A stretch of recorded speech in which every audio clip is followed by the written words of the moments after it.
Both my parents were born and bred in Vienna.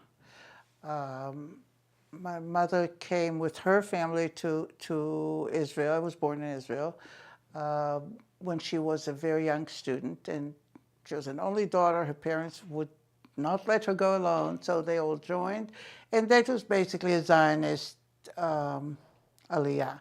My father was a young attorney in Vienna, and when the Anschluss occurred, he escaped to Prague, where his sister lived, and with a good friend boarded the first boat he could find on the Danube, and that was an illegal immigrant boat to Palestine. So the motivations were very, very different, and there was also quite a difference in time-wise between their arrivals. He arrived in '39, and she arrived in the very early '30s,